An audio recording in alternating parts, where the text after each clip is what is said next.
Hello,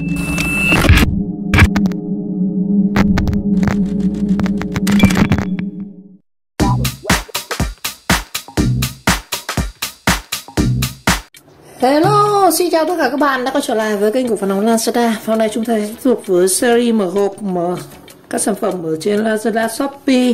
Hôm nay thì mình có một kiện trên Shopee mùng 6 tháng 6.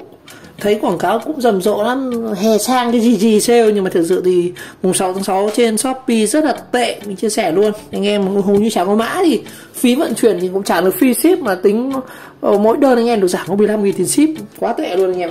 Trong khi đó thì Lazada cái sale 6 tháng 6 này thì ngon hơn nhiều anh em, free ship hoàn toàn luôn anh em, free ship 40.000 các kiểu luôn. Đây, nhưng mà mình có một kiện này tại vì mình đặt cái này trước, tại vì mình xếp vào giỏ hàng trước rồi nên là đêm 6 thì mình cứ auto mua thôi. 178.000 Shopee nhá. Và chúng ta mở hộp xem thế nào.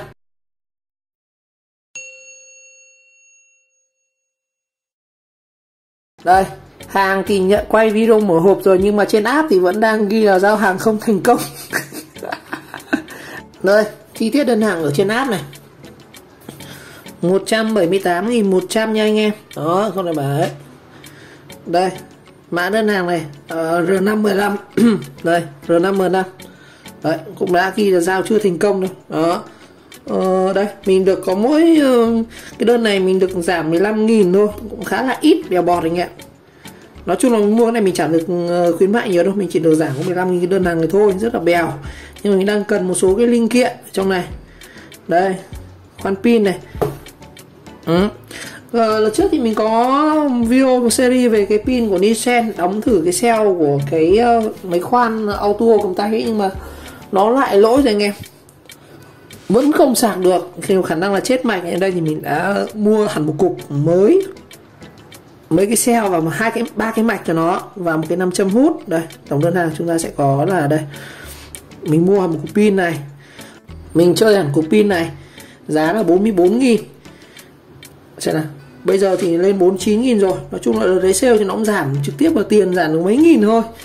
Đây, cục pin này là 44.000, pin 3S 12V nha anh em. Đấy, pin 3S 12V 49.000 này. Đó, mình mua đợt đấy là chỉ có là 44.000 thôi. Đây nhá, 44.000 này. Chi tiết về sản phẩm này ở đây.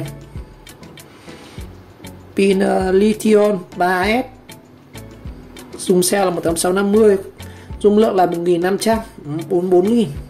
Thực ra mua cái này chỉ được cái vỏ và được cái mạch thôi, chứ còn pin thì chắc là pin đều đúng không anh em ạ. Nên mình cũng đã mua sẵn một 3 cục đây, 3 cục của Nissan này. Đấy, 3 cục 2006 nha anh em. 2006 này dung lượng của nó rất là cao, cũng phải gần gấp đôi, gần 1,5 cái so với cái pin theo cục của nó kia. Viên này thì rất đắt anh em, 23.000 một viên nhá. 27.000 một viên, nhưng đợt mình mua xem bao nhiêu tiền. Đợt mình mua thì cũng 27.000 một viên nhá. Đó. Đây, shop ở top là Litocala các kiểu rồi. Rồi mình mua thêm 3 cái mạch của pin nữa. Cái mạch chính là cái mạch ở đây này. Mình mua 3 cái mạch như này. Đây, mình có một cái cell trước đóng một cái mạch này như chết hay sao. Đây, cái mạch này của nó cũng chỉ có một con phét thôi. Đó, mình mua 3 cái mạch này. Thì cái mạch này thì nó cũng đang giảm giá, đợt đấy mua là chỉ có 12.000 một mạch thôi. 12.000 mạch mua 3 cái. Đó, mua 3 cái mạch này. Nó có 2 loại nha anh em. Một loại là có 2 con phét này thì là đắt hơn, là 24.000. Loại có một con phét này đây, con phét ở đây thì nó rẻ hơn. Rồi. Đây, con này là con 2 phét. Đó, thì nó đắt hơn. Thông số ở dưới đây. Thông số nhá, nó chính là pin của Voto. Đó, dùng 3 cell, dòng xả 26A. Đây, các thông số chi tiết này. Rồi, mình mua 3 cái nhá.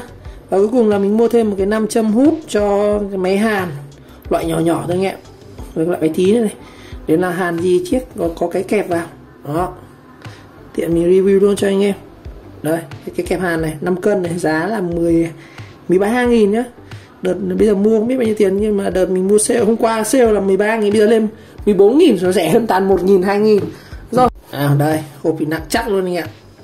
Mà đóng hộp bé quá anh em, mình tưởng nó 500 nó phải đóng hộp to, phải đóng hộp bé tí này. Đây, khoan pin cầm tay 168 Kim Giang, hẹn sau buổi chiều này.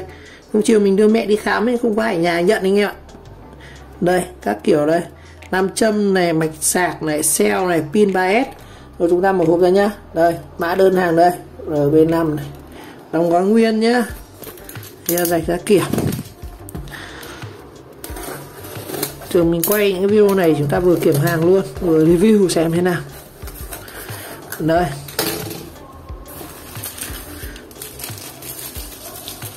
Chúng ta sẽ có 2 cục pin. Mình mua 3 cục mà sao đây ra có 2 cục vậy? 2006 này. Pin này thì cũng có vẻ mới đấy, cũng có mã vạch đàng hoàng này. Đây, 2 cục. Rồi, một cái cục pin của Voto 12V. Rồi. Đây. Và đây là 2 cái mạch sạc này. Shop đóng thì nó cứ rơi từng mảng ấy ạ. Đây. Một cái mạch nữa này. Đó, 2 cái mạch, 3 cái mạch. Cái 500 cái góc bé tí. Tôi tưởng nó to lắm các bạn, nhưng cái góc bé tí rồi này. Cái này thì bảo hút được 5 cân nhưng mà hút nó bé tí này. Ok anh em, mình thích những cái gì nhỏ nhỏ. Đó. Mình tưởng to lắm nhưng chỉ bé tí này. Đó. Rồi, một cục pin nữa đây. Là chúng ta sẽ có là 3 cục pin đi cell. Rồi. Và đây là cái gì đây? Xe lắm mạch cái này. Mình mua có 3 mạch mà sao lại gửi cho mình tận 5 cái mạch vậy nhỉ? Hình như shop bị giao nhầm sao anh em ạ. Đây, của mình tận 5 cái mạch cơ anh ạ. Hay là mình tích nhầm nhỉ? Để tôi xem lại xem nào. 5 cái mạch, 3 viên pin, một cái máy hàn này. Đây nhá, chúng ta kiểm lại nhá. Chúng ta sẽ có một viên 3S là cái viên này. Viên của Voto đây. Đó, 44.000. 3 viên pin 18650. 3 viên pin 18650. 2006. Đây. 2006 đây. Đó. Rồi. Mạch Voto 3 cái. Shop như họ giao thừa cho mình rồi anh em ạ. Ở đây mình tận là có 5 cái mạch cơ. Một cái mạch này thì nó cũng khá là đắt. Một cái mạch này đang bán là 18.000.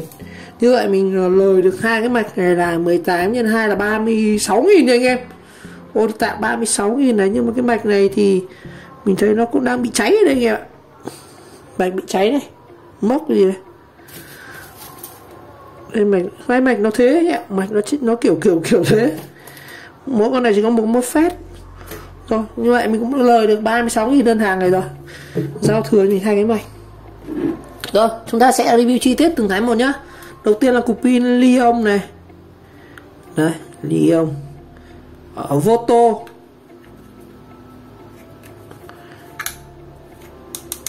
Cầm rất là nhẹ anh em. Cái pin này 44.000 anh em. Thực ra mua cục pin này chúng ta được 3 cái cell đều hơn một cái mạch cái vỏ này. Cái mạch này là 18.000 đó. Thì đại khái là 3 cục pin là cũng tính ra chúng ta mua 3 cục pin là tầm cho là 30 đi. Cũng 10.000 một viên này, cũng rẻ. Rồi, mình sẽ thử cái pin này nhá. Cái pin này thì có máy để thử này. Đây, lắp vào cái máy này.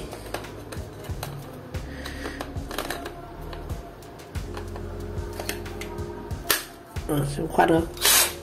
Khoan được anh ạ. Bây giờ mình sẽ cắn xem có sạc được không nhá. Cái pin này buộc chặt đấy. Chắc quá. Cái pin này cái sạc trước của mình nó không sạc được anh ạ. Rồi mình sẽ cắm điện để sạc thử cái pin Voto để xem với nhau nhá.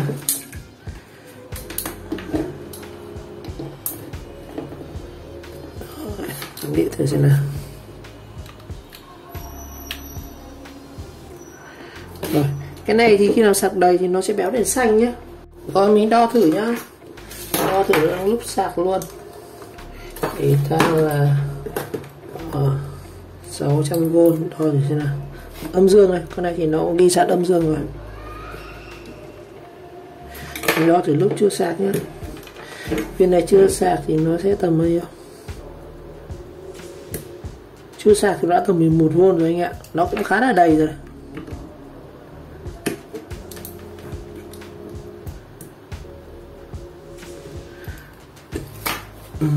Trong khi đó một cái viên này, đây là viên 1/650 nhưng dung lượng nó rất là cao, 2.600 cơ. Thì một viên này có giá là 27.000. Viên này rất là đắt anh ạ. Đây là những cái pin xịn, cái khoan xịn thì pin nó rất đắt, tại vì do cái cell này thường là họ làm giá rẻ thì mua những cái cell đều dung lượng thấp ấy, họ đóng thì đấy. Còn anh em tự đóng thì anh em mua những cái dung lượng cao 2.600 để đóng nó bét trên nhà, cầm nó rất nặng ạ. 3 viên này cầm nó phải nặng gần gấp đôi so với cái cục này. Cục này thì nó quá nhẹ luôn. Nhưng mà 3 viên này cầm không đã thấy nó đầm tay rồi.